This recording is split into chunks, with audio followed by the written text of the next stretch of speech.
Hi guys, I haven't done a sit-down blog to catch up on what's been going on for ages, so I thought I'd take this opportunity since I have 5 minutes to do so.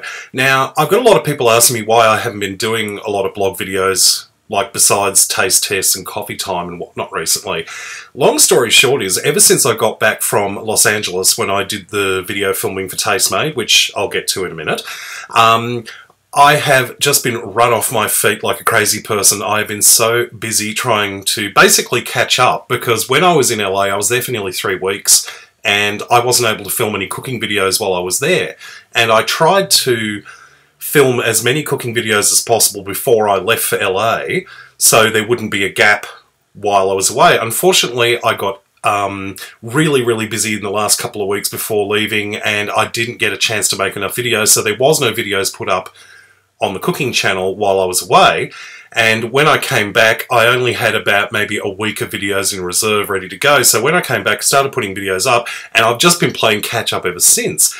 Now, add to that the fact that I'm working on other projects as well, obviously things like taste test videos, coffee time here on the cooking on this channel here. I'm working on some new cookbooks, all that sort of stuff. I've had so many things on and I've just been absolutely run ragged. So that's why I haven't been doing any normal sort of sit-down blogs recently. Speaking of books, I've started doing some new books based on the cooking channel, and I've changed tack this time round because those of you who've been subscribed for a while will know that I've written several cookbooks based on the One Pot Chef Show cooking channel. Normally what I do is I'll write one big book which is actually like a proper printed book, and I also do it as an ebook as well. Now, unfortunately, I can't cut down the price of the actual printed book because it's basically dependent on the website that I use to self-publish, and I've made them as cheap as possible. Unfortunately, they are quite expensive, and so not many people buy the actual printed book, but heaps of people buy the ebook. So I've decided, instead of spending the next couple of months writing a full-sized book, I thought what I would do is start concentrating on making some little mini ebooks. Now, each one will only have maybe about 10 recipes in each, but it's all a theme. So I've done like a cookie book, a cheesecake book, and I've got a whole bunch of different ones planned. I've written 3 so far. 1 is currently available already on iTunes. 2 more are waiting to be approved. And I'm working on a 4th right now, but I've got a whole bunch of them ready to go, and they're going to be nice and cheap. They're only going to be like $1 or $2 each, so they don't cost a lot, and every time somebody buys one, it helps to sort of offset the costs of making all the cooking videos, because they are quite expensive these days, and I have to try and sort of recoup the costs a little bit, because otherwise I can't continue to do it. So anyway, I've been working really hard on that. News for the cooking channel, I'm doing a new series of quick tips which will be starting next week. Now, if you're not familiar with quick tips, I started quick tips a couple of years ago, and essentially they're 1-minute videos, or round about a minute, and each one has a little tip or a kitchen trick or something like that. In the past, I've done things like how to clean things with vinegar, how to keep your eggs fresh, all of that sort of stuff. And when I first started a couple of years ago, it was actually quite sort of a complete failure, basically. Like, people just weren't that interested in watching them. But the odd thing was, over the years, they've actually garnered quite a lot of views. They've become very popular. In fact, the cleaning with vinegar video has had over 150,000 views or something. So, like, it's quite a good idea. And so I decided to restart doing quick tips because when I did a little survey of you guys on my Facebook page a few months ago asking what you would like to see, one thing that kept coming up over and over again was quick tips. We want kitchen tips. We want all this sort of stuff. And so, fine, I will do that. And hopefully it'll make things easier for me when it comes to the production side of things, because obviously the quick tips videos, because they're very short videos, they don't take a lot of time for me to actually do.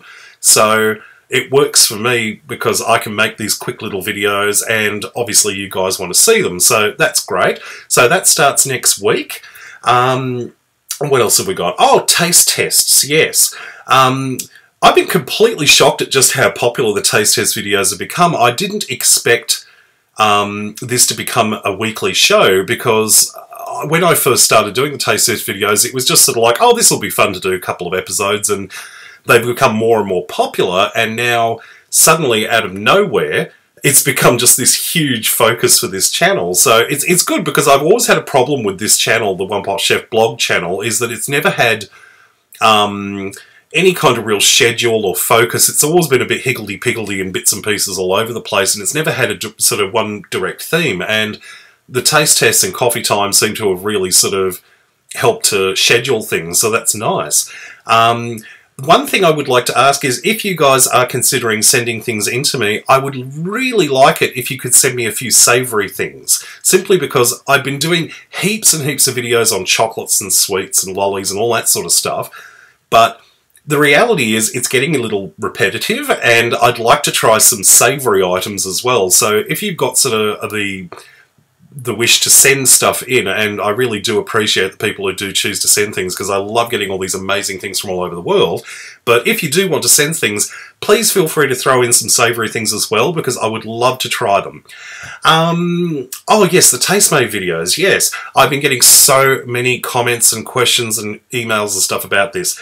Long story short is, there's been a few delays with the series. Basically, I'm not the one who's doing the editing or the production side of things. I basically went over as the talent to go over and do these videos in Los Angeles at the Tastemade Studios. So me actually being there, getting filmed and making the videos themselves, like actually the cooking and whatnot, that was pretty much as far as I go in the production of the things. The Tastemade people are the ones who are actually putting the videos together, and there's been a few delays because they've had a lot of projects on at the moment. I have seen a couple of the final edits of the videos that I did over there. I made about a dozen videos while I was over there, plus a couple of extra bits and bobs. So I'm assured they will be going up very soon on the Tastemade channel, so if you haven't subscribed, go over to youtube.com/Tastemade, and you'll be able to see the videos when they come out. But of course, I will let everybody know via Facebook and Twitter and Google+, and probably video on here as well, letting you guys know when the series starts. But I'm assured it probably will be in the next month or two. It's just that, yeah, things have been delayed over there like crazy. Alright, I've been yammering along for about 7 minutes or so. I should probably go and wrap this up. I've got to go and record coffee time and then try and work on a couple new cooking videos. Alright guys, lots of love to you all. Thanks for watching, and I'll see you later.